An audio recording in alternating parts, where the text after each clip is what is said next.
Time Sync is the weekly podcast to let you know what's worth sinking your time into. Head to timesyncpod.com for more information like our rating scale, show notes, social media, videos, and more.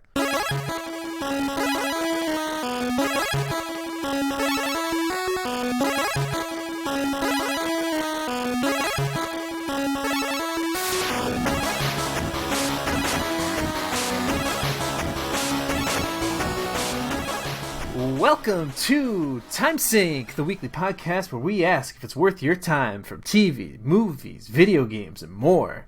We rate content, not in its quality, but if it's worth sinking your limited free time into on a scale of 1 to 5. 5, put it at the top of your list. 1, it's not worth your time. I'm your host and pop culture super junkie Sauce, and this week I am joined by Mr. Hummer. Mr. Hummer, I never watch anything relatively new and always super freaking old. How's it going? Welcome back, Pop Hummer. culture super junkie. And the man who still owes us all a sea shanty, Brad. Yo, I don't have that, but I brought some of that loud. You guys want some of this loud? Ah! It's ah! Ah! Super I was loud. kind of hoping you were just going to bust out into a random sea shanty and just be like, whoa, gotcha, guys. That would have been perfect. No, I can't. I have to abuse all setups like that. Like, you set me up perfectly for something, and I'm just going to scream into my microphone. That's obviously my MO. And then, like, mid-review, your review, Hummer, he's going to roll in with, like, a fire sea shanty. One that slaps so hard.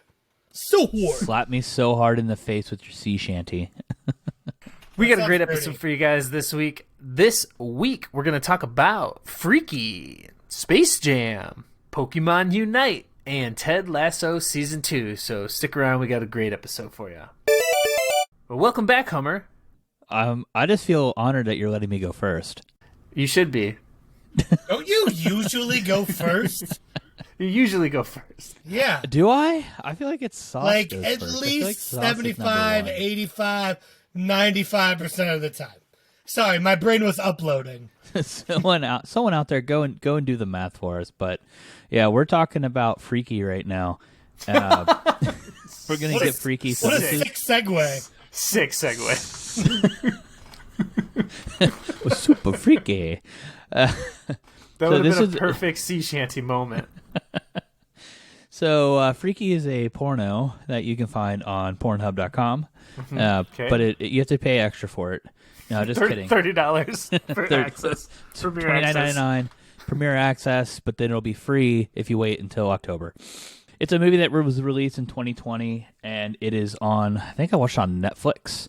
And it stars Vince Vaughn as the leading man, with Catherine Newton being the leading lady.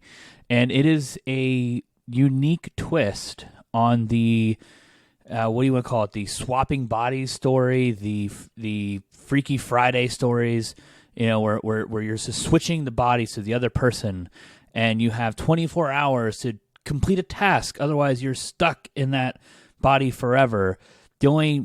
The interesting twist here, though, is that it's with a serial killer and a young high school girl, who I would presume to be at least a sophomore, because I don't know, are you allowed to go to freshman? Were you guys allowed to go to homecoming as a freshman at your school? Yeah. I wish Sauce and I could switch bodies just for one day. Well,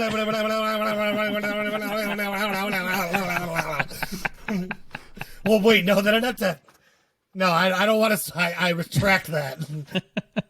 Well, so I say it's unique because, first off, if you're going to watch this movie, the first thing you have to do is, suspend all belief in the real world, but 2, also forget about every plot hole that could ever be possible, because it's riddled with them. Ooh. Because, like, at the end of the day, like let's face it, there's no spoiler here, right? Like, you know how these movies end?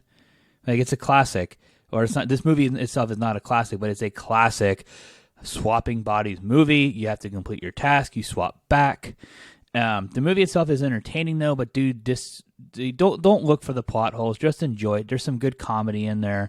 One thing though that is very disbelief is that they try to make Catherine Newton out to look like that she's not an attractive young lady, and she's wearing this like mascot. And she takes off her hat, and the football players go, "Oh, maybe if they did something about her face, she would be like fuckable." And then like she comes back when she's the killer, like in this super sexy getup, and everybody in the school wants her. But Vince Vaughn, probably one of like his funnier roles. So hard. I know, it's like it's a weird movie. It's hard to review because it's so weird. Because like Vince Vaughn, it's a classic Vince Vaughn performance in the sense that he's giving that like quick-witted, super quick, snappy humor that you're used to from Vince Vaughn, and he's also at the same time playing like the role of being like a teenage girl in a 40-year-old, 50-year-old man's body, and that is in and of itself hysterical. So I found it very entertaining. It's not going to like rock your socks off. It's probably not for your kids. Just going to say that out there. There is some sexual innuendos in there. There's a lot of. It's actually very gory too for one of these kind of movies. Like very gory. At no point did I ever think this was for any kids. I know, but I don't know. I'm just throwing that caveat out there because of how gory the movie is. Like, it's basically taking elements of the slasher genre, mixing it with the Freaky Friday genre, and then putting a little bit of an element of Saw to it. So it's like very, very gory. They don't like every kill. You see it on screen, and it's incredibly gory. It's entertaining. I'm going to say it is worth your time. I give it a solid 3. I think it's something, if you don't have anything to watch, go ahead and put it on your... Don't make time for it, but if you have time, watch it. I think it's very good. Vince Vaughn gives a really funny performance. Catherine Newton, I think, does a very good job of also actually being a kind of comedic relief, too, for having the hot girl star as a star, and she comes in as being, actually, you have some personality, you have some funny, some spunk. She's really good in Detective Pikachu, which I'm sure you've seen. I haven't, but I know you were saying that's why you were excited about watching the movie was because of her. Well, yeah, I like the actress, and the movie seemed interesting, but like I forgot it came out, so I'm glad that you watched it. But when's the last time that we've seen Vince Vaughn do something? Like, what was his last big movie? Like something good? Yeah. I'd say I don't even know, maybe The Breakup, and I don't even know if that was good. That was a long time ago. Like Couples Retreat. He did a season of that detective show. Sure. But that's not like classic comedy Vince Vaughn. Yeah, I don't think he's done that much over the last couple of years, to be honest. The Internship was probably his last one that had any kind of like buzz around it, and even that wasn't really that good.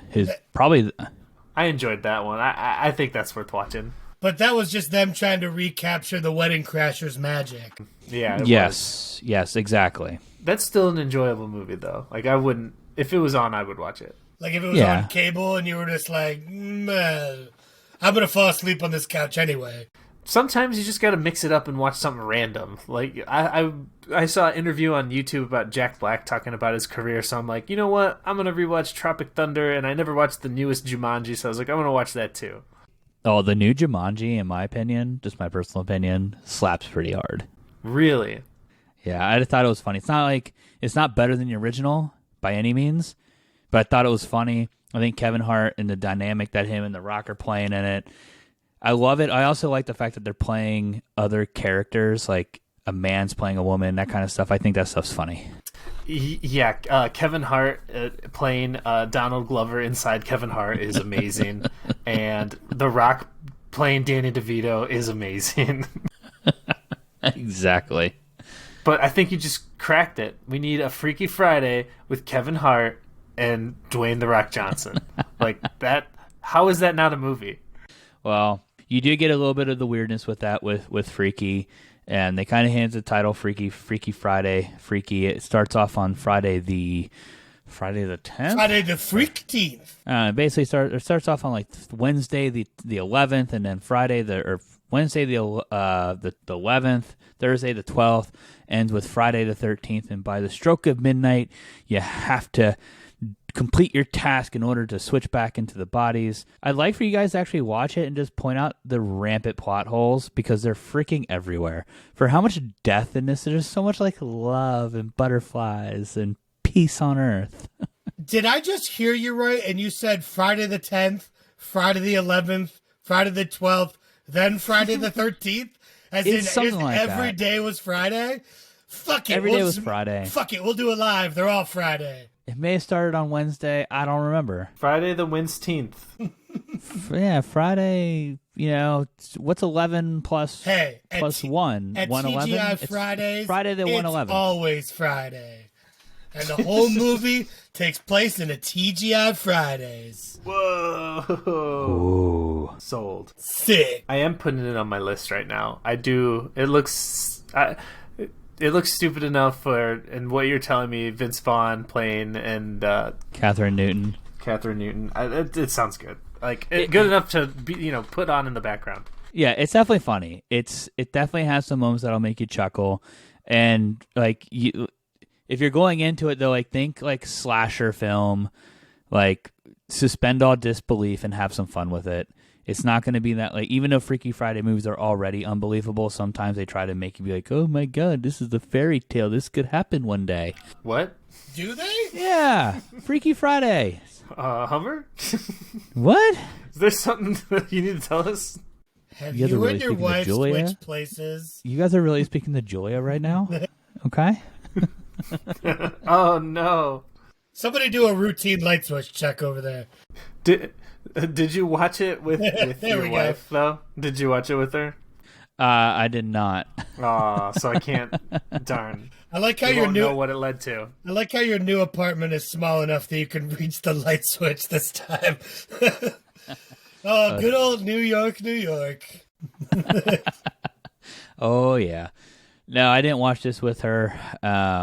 Just put it on. I actually originally just intended it to be a background movie and then just got super into it and did not play Overwatch instead.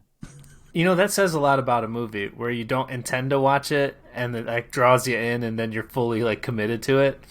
So, I mean, yeah, I definitely added it to my list. Sweet. And also, Freaky Fridays can't happen, Humber.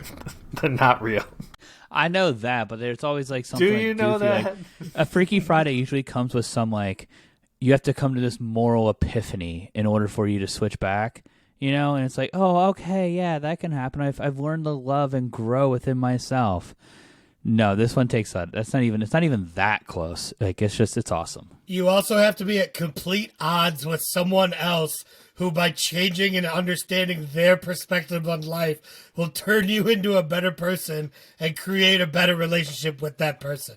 Exactly. This has Whoa. none of that in it for a Freaky Friday. Like, there's no understanding. There's no need to understand the other person's plot here. They don't care about each other. They're just two people who are so different that they're just like, fuck you. I'm going to try and kill you. It's more of a 17 again or 13 going on 30 situation. Not even that. It's more of like, it's a slasher film. It's a slasher film. Well, adding the slasher film, but less Freaky Friday, more 13 going on 30. Sure. Those are the only DVDs Hummer has behind him for anybody who can't see him. That's Hummer's entire collection is a body He swap. has four editions of 17 again. 2 of them signed by Zac Efron.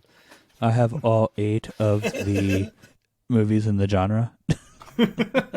He has every Body Switch movie, so there's Face Off back there. That's a good one. That counts. Is there 8 movies in the genre? Face Off being the best one, of course. Yeah, being the best one, obviously. White Chicks is in there. Yeah, They don't technically body swap, but it's enough for Hummer. I put it in the genre. I throw it in the genre. They like do a near rhyme. They do some very sensitive material about Mexicans in the beginning of the film. Especially Face Off. You peel someone's face off, swap it on. That counts. Oh, not Which in would mean Face Off. I mean White Chicks. The tourist would also be in there because Johnny Depp's character has a new face that he got. It was peeled off, so he switched bodies with someone else. Okay. So we'll throw that in the Justified. genre. We're not putting justified in the genre, but justified argument. What about like a character swap, like a holiday? Is that in there too? Because Ooh. the people swap, so They swap lives, but they don't They swap identities. houses. Also, all seasons of Wife Swap are in there. obviously Prince and the Pauper. Moving on. All right. So before I do my review, I wanted to say that there are a lot of movies coming out finally. Like, I feel like we're finally out of that COVID lull, and now we're starting to get tons of movies in the theater again that I want to see. May or may not necessarily be good. I really want to see The Green Knight because of the ad on Reddit. That is a fantastic ad that the voice actor, I forget who he is, but he's in Game of Thrones. I forget his name, but he does this amazing story of this actual, like, real story of the Green Knight, and then why you should watch the movie, and it sounds awesome. It's getting great reviews. I really want to see that. I really want to watch Jungle Cruise because it looks like The Rock plus Pirates of the Caribbean, which sounds great. Snake Eyes just came out. Space Jam just came out, which is it's not even worth reviewing. It's just don't see it, okay? It'll ruin your childhood. Your kids won't like it because your kids now these days don't care about Looney Tunes, so like, and Or some kids' basketball. movies, yeah, or basketball, especially my family, and it's not worth it just to see LeBron be a terrible actor. Like, it's for 100% not worth your time. I don't understand how they didn't even put the Space Jam song in there. And they knew, the writers, and if I'm LeBron, I'm mad because they made a joke about how LeBron couldn't even carry it on his own, so they had to find Michael Jordan, and instead they found Michael B. Jordan. Spoiler. Not spoiler, because fuck you, Space Jam, for making that joke. If I'm LeBron, I'm so pissed about that. Like, they were like, oh, LeBron can't even fucking do it, so let's go get Michael Jordan again. Why did they just give Michael Jordan again from the beginning? I don't understand. I mean, is it surprising at all though? Like, Michael Jordan, number 23. What number does LeBron take? Number 23. What's he try to call himself? The king. Like, he's always trying to be in this, like, proving that he's better than Michael Jordan mode, which he's not. I don't care what anybody says, he's not. And then on top of that, you have to go and try to make a Space Jam movie where you're absolutely horrendous in it, because at the end of the day, it's a fucking Space Jam movie. It's Space Jam. Should have given Like, it to first Blake off- Griffin. Yeah, and you can't say it's not made for adults, it's made for kids, because kids' movies coming out these days are fantastic. Like, emotionally resonant, strong story, like, you'll cry, like, you'll get attached to the characters. This is not that. Yeah, the most telling reviews I read said it was just like an advertisement for anything Warner Brothers Yep, and anything that's that one- could yep. throw their money in there. It was just a giant 2.5 hour advertisement. It was one big commercial. Mm-hmm. What I didn't get about is like, oh, I have to pick my team, and like they have to all be from the Warner Brothers universe. First off, what NBA player? Just gonna throw that out there.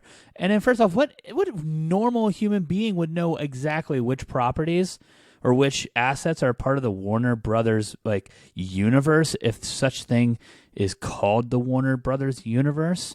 I'm sorry, that's just unbelievable that Michael Jordan, LeBron's coming in and being like, yeah, I want Superman and the Big Giant, and they're like, no, like all you get is Looney Tunes. What?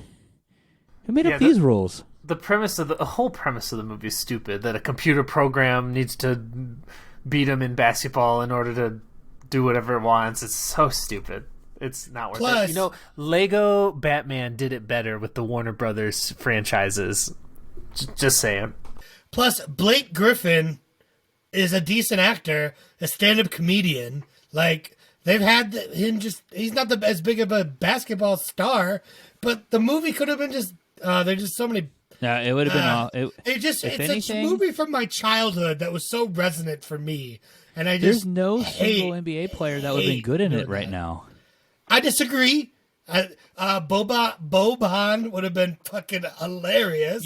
You have to have in order for the Space Jam premise to work. You have to be one of the best in the game. They could have just used Michael again. They could have just used Michael again. Old man Michael would have done better. That's the only thing. That's what they could have done is brought in Michael, who then be like, you know what? and then pull the Monstars trick of like, I got an idea, and then you go and you pull the top 5 like NBA players and you put them in the Looney Tune form, where they all have like weird, unique skills in Looney Tune world, and then they're playing the original Monstars. Like, that would have been cool. We don't need to sit here and write Space Jam 3. Space Jam 2 killed the franchise. Yep. Yeah, I don't even want to talk about it anymore. But we just saved it with Space Jam 3. The Return of Jay. I'm getting phone calls and emails already. Netflix has offered us $17 million just for the script. Moving up to the big leagues, boys. All right. Yeah, Space Jam's not worth it.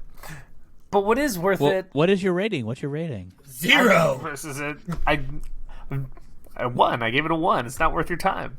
Perfect. I just need to hear the number. Yeah, it's just I didn't even want to rate it because it wasn't worth me rating. So bad. You're saying we spent too much time on it. Should we keep talking about it? Yeah, for sure. No, what I did want to talk about something that is worth your time, which is going to be a hard sell to you two, but anybody else out there that's into this kind of stuff should totally check it out. But Pokémon Unite. It's a pay-to-win game that Nintendo released for free. Well, pay to win. Yep, you gotta respect it, except not at all. But it's what's cool about it is number one, it's free. It's on Nintendo Switch, and they plan on releasing it on mobile devices soon. But it's not free. You have to pay to win. I mean, yeah, if you're a rich kid, you could let him. You could let him get there. You could just let him talk and get there. He's gonna get there. Though. Here it comes. Here's the sea shanty. No, darn it. He's gonna get there. He gives. Okay?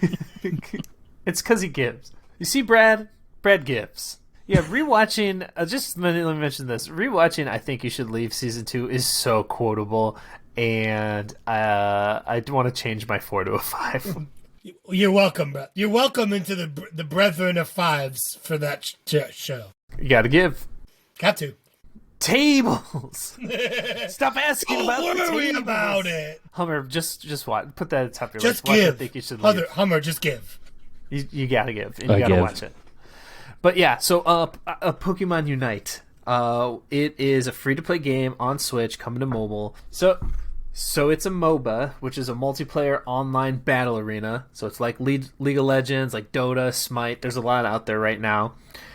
But what's cool about it is you get to be different Pokemon. So if you grew up playing the game like I did, and I love the original games, but I never really played any past that because you don't need to, because the original ones were the best. Gen 1 all day. Did you play the Pokemon 64? Yeah, of course. That was the last one I played. It was amazing. Gen 1. There's only 151 Pokemon in my Pokedex.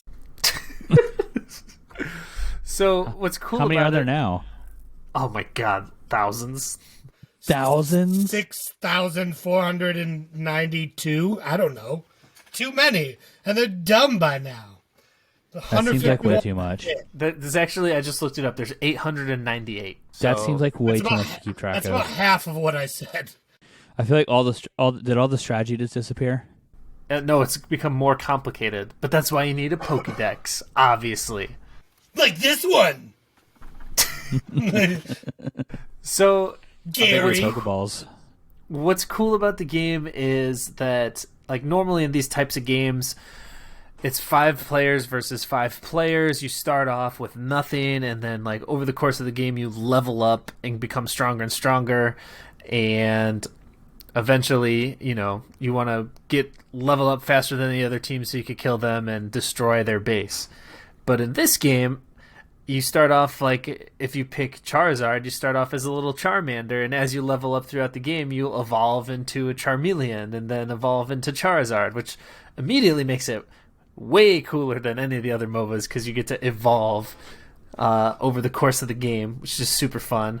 But instead of, like, you're definitely attacking and basically killing or destroying or defeating other players, but instead of, like, with the traditional MOBAs where you're, like, killing little minions and before you kill, like, the player characters, you're killing random Pokemon in the wild and you're scoring up points, and to win the game you gotta dunk your points on the other player's goal.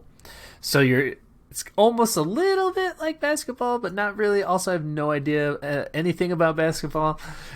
But you're trying to collect these Pokeballs to dunk on their score and then dunk on their goal, destroy their goal, and move to like their home base and dunk on their home base, all while attacking and fighting other Pokemon.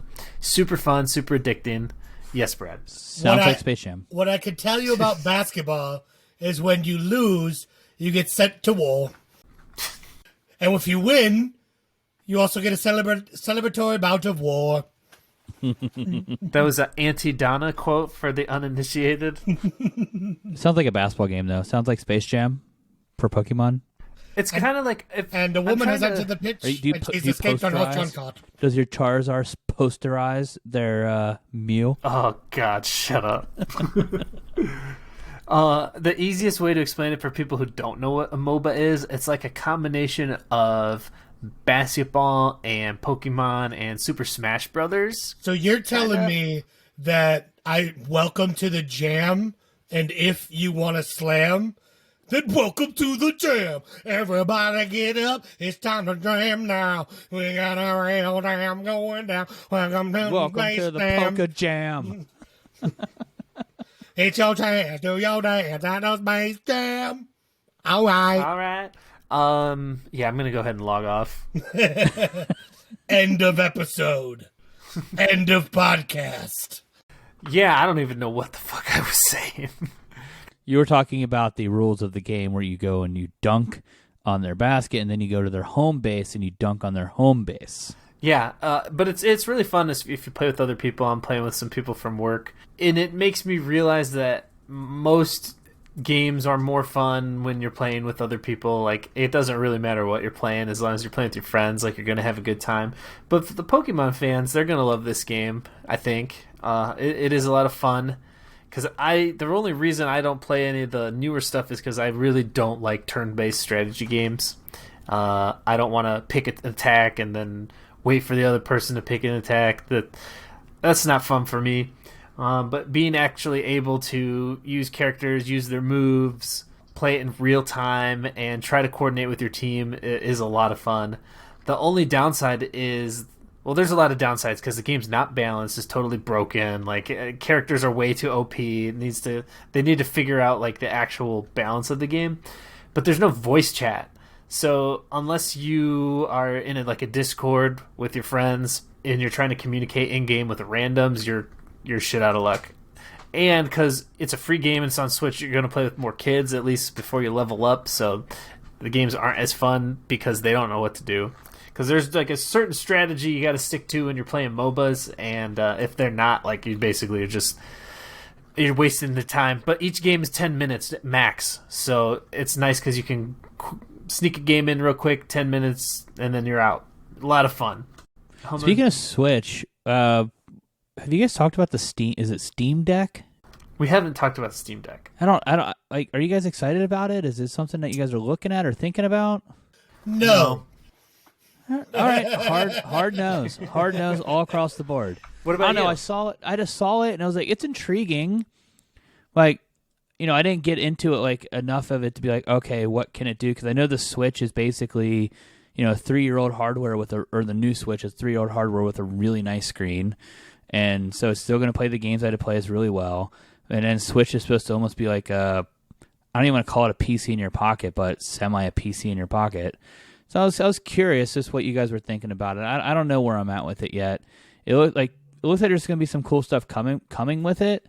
It's just also weird because I don't I know a lot of people swear by Steam, but I don't swear by Steam. I think it's cool if you want a game on the go, because but you're not. It's from what I've read so far. You're not going to get past 30 frames per second. You're playing in 720.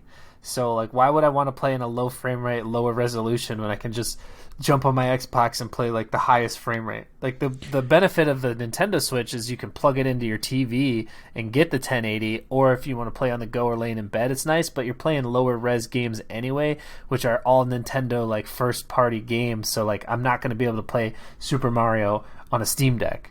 Yeah, and I think that's where I'm kind of Because like right now I'm playing games like Valorant, I'm playing Apex, I'm playing. I actually did pick up Escape from Tarkov, which quick hitter review here, very quick. If you're on PC, it's fucking terrifying. Play it. It's fun. Guys from my work are like super high level in that game. Like that's all they play. I've just like dipped my toes into it, and it's like you are on the edge of your seat the entire game.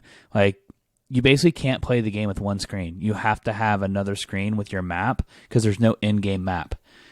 So like basically it's like it drops you into the middle of a level with 8 other players, and your goal is to get to the drop off points. Like complete a task, get to the drop off point, and either not get killed, and kill other players if you encounter them. So like you and other players who've been playing for a long time know the maps ish, and you also can play like in daylight. You can play in pitch black. You can play with rain. You can play with wind, like fog. And all of a sudden, some of this are fucking shooting you when you're like thinking you're about to escape, and you die and you lose. But when you die, you lose everything. Like you basically start from square. It's terrifying. It's a fun game. If you have a PC, it's fun.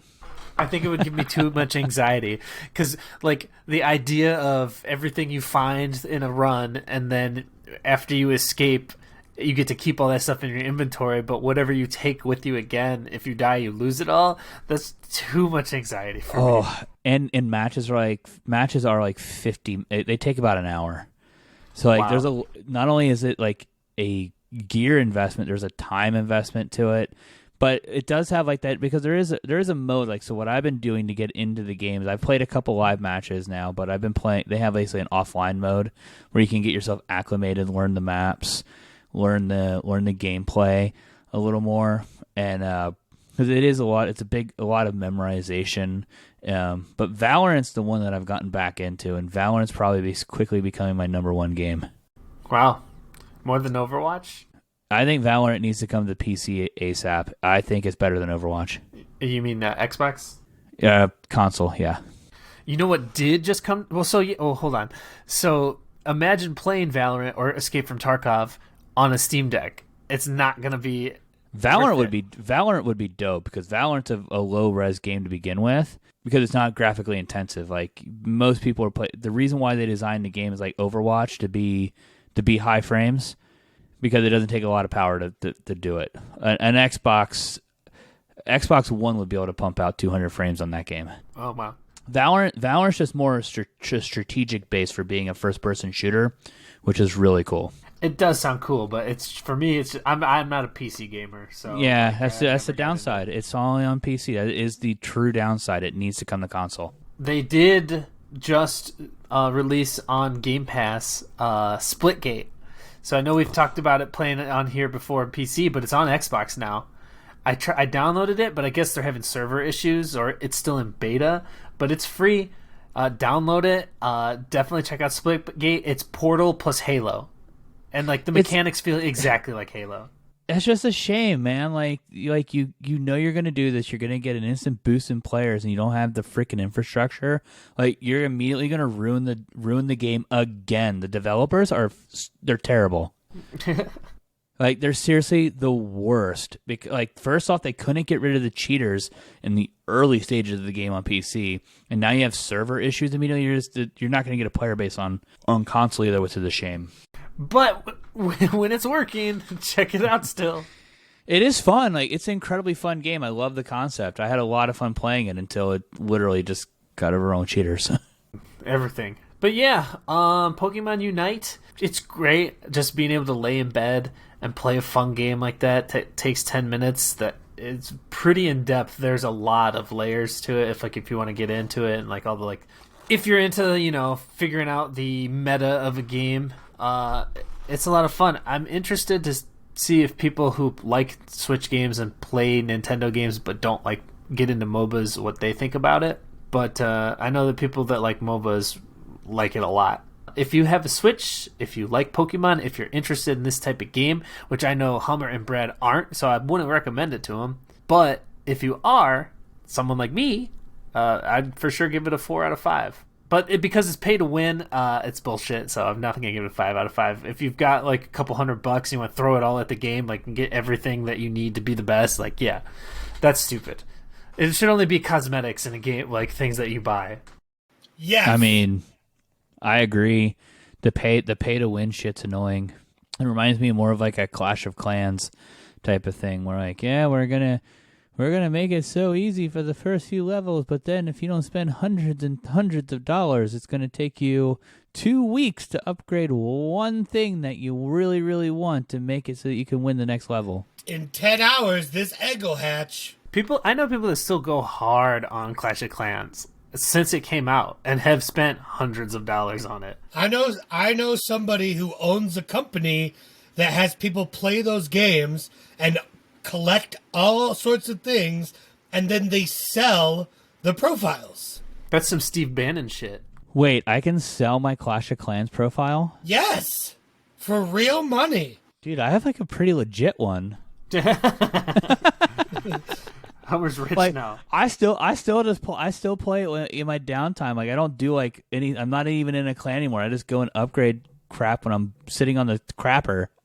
Dude, all video games that have stuff like that, where you have to farm or there's in-game items, there's real-world money to be made if you want to do that. There are Korean companies that literally do that with farming games, with games like WoW, like World of Warcraft, all these games where they pay people to play them for hours and farm and get all these experience and things like that, and they just sell all that shit. It's nuts. Yeah, I'm like a town hall level 12.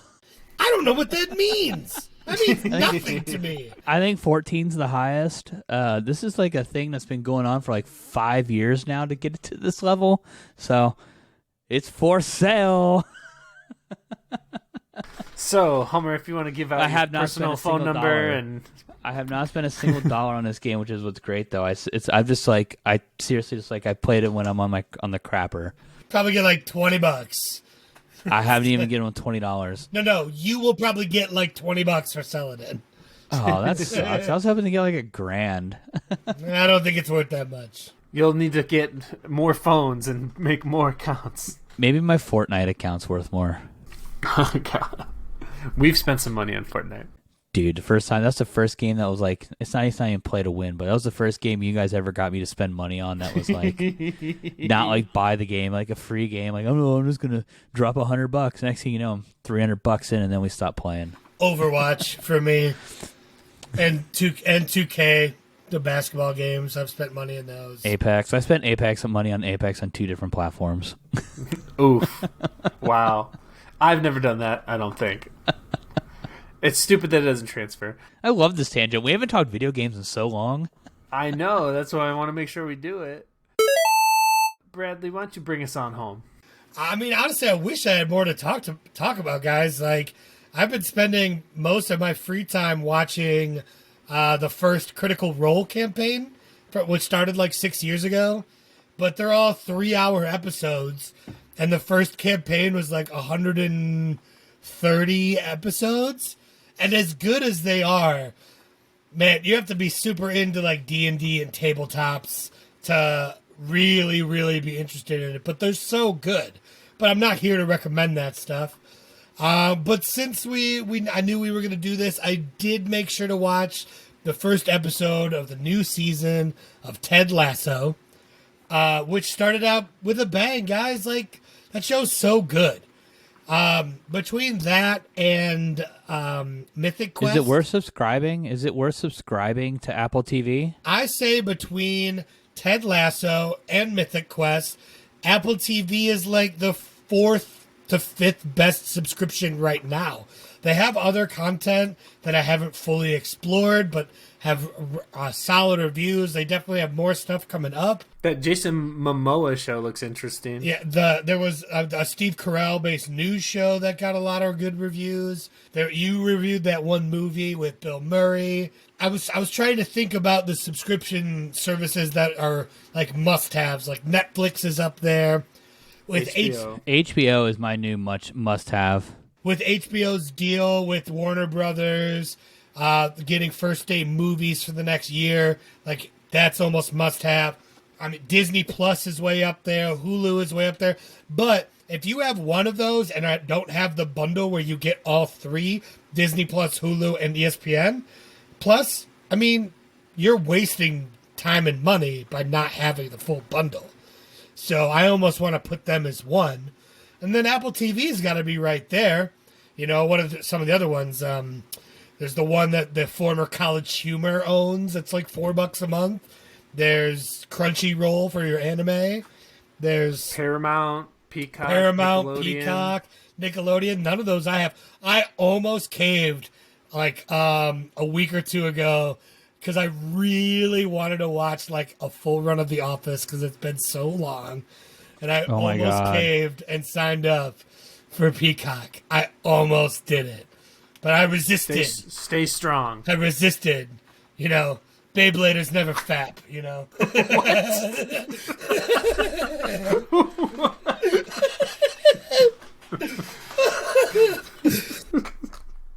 I think Netflix is the most expendable of the accounts now. I honestly could see myself getting rid of Netflix. So much content coming out over this next year. I find that hard to believe. The reason why, though, is because I've been watching so much on Disney Plus and HBO that I'm rarely logging into Netflix at the moment. And then now, like, for instance, I keep hearing so much about Ted Lasso, or whatever it is, that if I'm going to do that, I'm not going to carry, 5 different streaming platforms because they're month to month. I'll cancel one. I totally get it. And I honestly, I think Ted Lasso's a better binge than it is a weekly release like it is right now. Same with Mythic Quest. I thought I really enjoyed binging 3 to 4 episodes more than watching one and then waiting a week. So honestly, I kind of wish I hadn't watched this first episode so I could wait till 3 or 4 are out. I mean, that's what I did with Mythic Quest as that came around and found that really enjoyable. It's really hard to do that with the Disney Plus shows because you're so on edge for those Marvel and Star Wars shows that you have to know. And of course the internet will ruin it if you don't. And the internet will probably ruin it if you're someone like me who searches for the internet to ruin it for you. but beforehand, constantly you're just somebody tell me some leaks about what's going on in the Miss Marvel filming set, please. That's basically what I'm doing, even though I just want to sit there and watch it now, right now. But I want to go to then and have it be now. I mean, that makes sense. But Ted Lasso, does it though? I'm not the one who's Googling for that stuff. So the only thing I hate about it is I would have just low-key for me would have been a lot of fun to just binge. So just make it a 6-hour movie for me, please. Well, resist watching it. Resist going on the internet. Meme culture is going to spoil it no matter what. I guess it just depends on where you're at in terms of which websites. But even though you know how my last episode of Loki got spoiled was talking to you guys, not surfing the internet. Whoops. With the whole frog thing. When I was I don't feel bad at all. When I misspoke about having understood the frog Loki, I thought it was at the end of the end credits where they showed the. Instead, you were ready for Throg as he flashed on screen, and you were like, oh, look, Throg, or else you would have missed it. You wouldn't have known anything. I love how there was a point where you're like, wait, what the fuck are you guys talking about? Yeah, I thought I knew. And then I'm like, oh, I'm behind an episode? But it wasn't Reddit that ruined it for me. And I follow all the subreddits that would have it ruin it. I just, I don't know. To me, Netflix is right now the most expendable. I think Disney Plus is one of the better ones. I think HBO is the best. Yeah, I think HBO is the best too. But is Disney Plus's backlog something that truly interests you? If you have kids, it's worth it. I get that, and I get the new stuff with Marvel and Star Wars. But the backlog, do you want to watch the Marvelous World of whatever Buster Bluth is doing on Disney Plus? Is that something that's in your queue? I don't remember what it's called, but I know it's Buster Bluth. I want to watch it just because I love Baby Buster, but I also don't want to watch it. Do you want to watch the new Mighty Ducks series? Is that something on your queue? Do you want to watch They just brought something else back. It's just like that's not stuff that I personally am into, even though it's trying to prey on my nostalgia. But its backlog of stuff for Disney Plus is not huge for me personally. They do own all of Fox's content now, though. That's true. So there's a lot of movies, Simpsons, TV shows. But for now, I think Netflix backlog of content, like if I'm going to reach back, they have tons of stuff that I will like rewatch and things like that. That might go away as they lose all that content, which is why they're putting so much content out right now. And I agree that a lot of the content they put out is not that great. But I think they're going for quantity over quality most times. And you get bangers in there, like I Think You Should Leave. So... could I live without I Think You Should Leave right now? I don't think so. Because I need sloppy steaks on Wednesdays. They can't stop you from ordering a water and a steak. Love it. Yeah, you should love it. You need to watch it.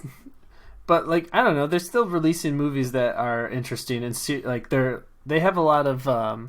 their own series that I like want to watch, like Stranger Things. They came out with oh no, that was HBO. Shit. I just watched Troll Hunters. That was great. I really want to watch this Gunpowder Milkshake movie that I'm going through here. I mean, there's a lot of originals on here that are still good and worth it. If I had to pick two, I would pick Netflix and HBO. Honestly. And then Disney when the new show comes out. My issue with Disney is I pay for Disney by the year, and it also includes ESPN Plus. Which I do utilize, so like that's a factor. Netflix is a month to month, so when the shows that I'm watching on Netflix come out, I can resubscribe super easy. It's not like I get locked into this great price. Netflix is still just going to raise the fucking price on me for no reason, no matter how long I've been subscribed to them. Well, see, Netflix has so much, there'll always be something to throw on. With Apple TV, that's the one you want to, pay for it for a month, watch Ted Lasso and apparently Mythic Quest, which I have still not watched yet. And because that you can get through, there's only 10 episodes a season, and then cancel it. I only have Apple TV because I got the newest iPhone, and they said, here's Apple TV for a year. And I said, well, it'd be stupid to say no to that. Right. Same. Well, they did. Have you guys even seen the Apple? It's called Apple One services that they're doing. Yes, it doesn't look worth it to me. If you have a family, it is at least worth it for the middle tier. Oh well, I don't have one of those. So if you have two people on an account, and so then next thing I'm thinking is, all right, well, I don't know how I feel about the news segment that Apple has, but if Apple TV is worth it at all, it's $10 more a month than the middle tier, so it's $30 a month, and includes basically all of Apple's internet services. Yeah, but I haven't pulled the trigger on it yet. I don't use it because I don't use Apple Music. I use YouTube Music because if you pay for YouTube Premium, you don't get ads, and I watch a fuckload of YouTube to where paying to not see ads is 100% worth it. It's and so as a perk, great. You get, Brad knows because he's on my family. But you also get YouTube Music with it, and you get music videos, which you don't get with Apple and you don't get with Spotify. So having music videos is nice. And then the only other thing you get with that is Apple Arcade, which is not that great, and you get storage space, which I already use Google for storage space. You can't, if you're paying for the top tier, you get Apple. You also get Apple News. Which, if you Reddit, yes, that's true. But there's a lot of stuff on Apple News that if you want to get the pay for articles, sure, you can get access to, and you can always backdoor it into their website, Hey-o. which is backdoor, Pornhub, what freaky. Do you get a Pornhub subscription? Because you don't need it now. The premium content's free now. What? Are you kidding me? You didn't know that? I didn't even know that. I know what Homer's doing tonight. I will say the Apple TV app is really nice. Like when I'm watching from my tablet or phone, a lot of times I watch even Netflix, Hulu, and all that stuff through the Apple TV app because it's really well done. Yeah, and one thing that I think Apple's got Google beat on is the Apple TV, although way overpriced because you could buy a Chromecast for like $30-$40. But with the Apple TV being to have all the apps through it and being able to connect your headphones to it is That's nice. So cool. especially once those AirPod Pro 2s get announced. Wah, wah, wah. I love my AirPod Pros. Like, I can't. If I'm gonna bring anything with me, it's those. They are amazing. They go with me everywhere. I'm holding off for the 2s because the specs on the 2s look real good. I gotta look into that. They haven't announced them. They're just leaked. I've been fighting buying Maxes all week. I'm like, should I? Because Apple does 0% financing, which is amazing. It's like, well, of course I could buy. Yeah. What's $50 a month? That's nothing. I could buy a $500 pair of headphones. I make that in bathroom breaks. So you wanted to finish your Ted Lasso review? Back to Ted Lasso. The show is really good. The characters, you're going to latch on to anywhere between 1 to 5 of them. They currently have great developing stories for each character. This season did look to focus on a few different characters, it felt like. There was a couple of really funny moments in the first episode. They're pushing some narratives forward and further developing some characters in fun ways. It's going to be really great to see where they go down the road. The show overall is a 5. Like, it should be on your radar, near the top of your queue. You should be wanting to try out Apple TV to watch Ted Lasso and to watch Mythic Quest. Can we go back into the archives and see, was Ted Lasso a 5 the first time around? I think I gave it a 5 the first time. I might have given it a 4, but I'm pretty sure I gave it a 5. Let's see. Let me Control F on my archive here. Like, this is basically, if this was the 5, I will be signing up for Apple TV to watch it, and then I will promptly cancel Apple TV a month later. According to my show notes here, back in episode 31, Pandering, Brad gave Marvel Legends a 1 and Ted Lasso a 3. Oh, no! Oh, snap. I wasn't that sold yet. Listen. This is what I could say. Ted Lasso, the show, is reacting just how the characters in the show react to Ted Lasso. You don't want to like it. You don't want to like him. But there's so much goodness and positivity that come from the character that he turns you into something that you're like, I think I would fucking die for that guy. I think I'd do it. That's how cults get formed. And here's where we are. I am now in the Ted Lasso cult, giving it a 5. Let's just be real. You went from like a 3 to like basically you should like this is okay to like I will fucking die for this character. This character is the greatest thing I've ever seen in my life. In that I will fucking die for. I will give him my firstborn son and die for him. He can have that. Oh my god, and he's right. And there comes he's not wrong. He's not wrong. Ladies and gentlemen, he is not wrong. He isn't. But seriously, this show's really good. Everybody should be watching this show. What is the premise of it? I haven't watched it yet. I haven't seen it. I've never watched a promo. So, here's what I'll tell you. It is a show about an English football team. The owner of the football team hires Ted Lasso to be the manager of the football team that she has just won in a divorce from her husband.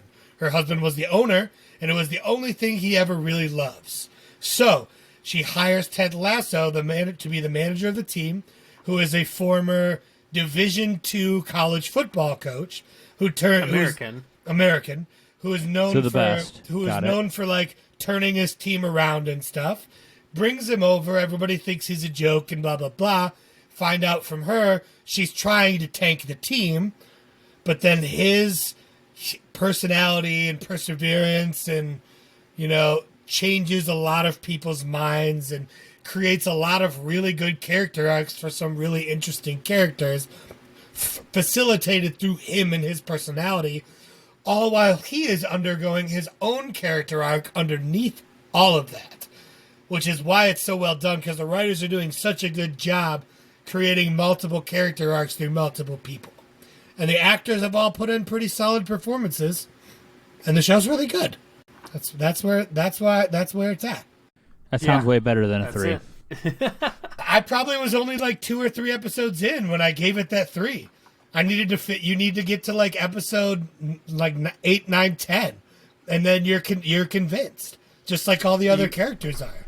You get drawn in, and it is funny seeing, as I had the same reaction, like, I don't want to watch a show about some nice guy, like, that's stupid. I'm like, well, Brad's saying watch it, I'm gonna check it out, and then the whole time I'm like, oh yeah, this is stupid, and like, well, I mean, I guess I kind of like Ted Lasso, so I'll watch the next episode, and then like by episode 3 I'm like, Ted Lasso's fucking amazing. This guy's fucking the man.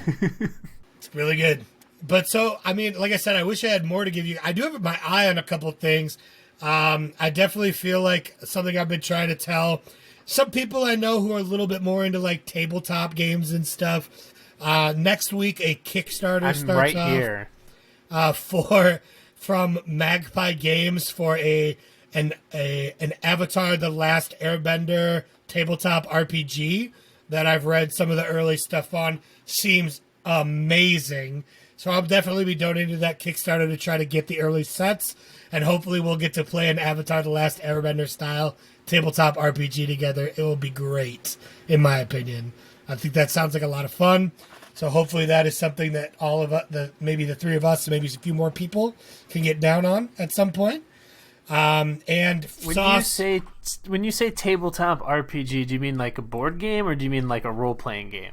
Like a role-playing, more like a Dungeons and Dragons, but set in Avatar: The Last Airbender universe mechanics, things like that. That this company, Magpie Games, I believe, is doing it.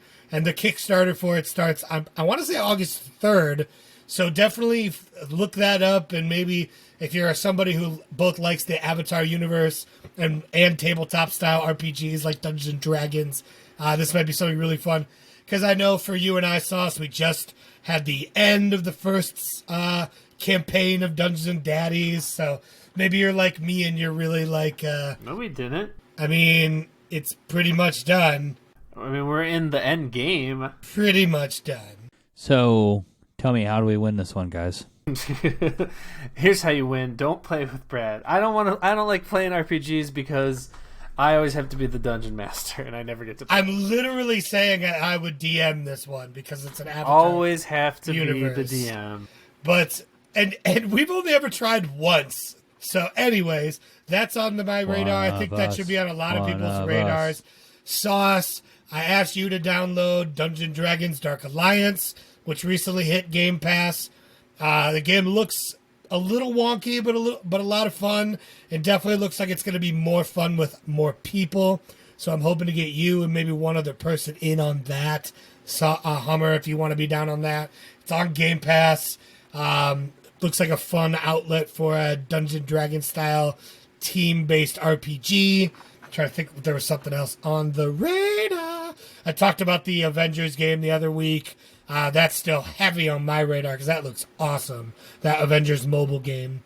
But other than that, we have a lot of cool stuff coming up.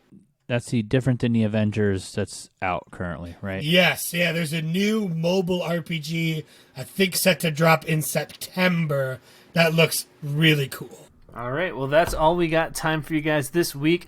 If you like this episode, make sure you leave us a review in the podcasting app that you're listening to. Just scroll down and hit that star that you feel is most appropriate. You can check out our social medias on timesyncpod.com. Hit the website up, come say hi, and we'll see you guys next week.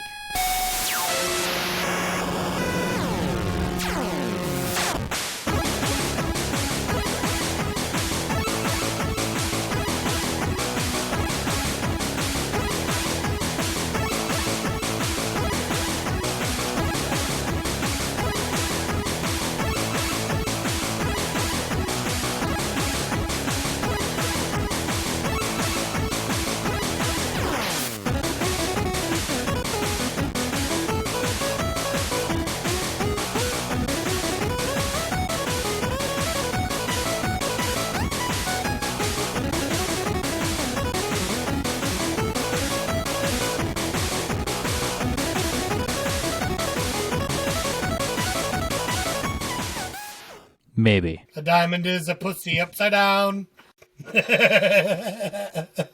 God damn it. I got you good a few times.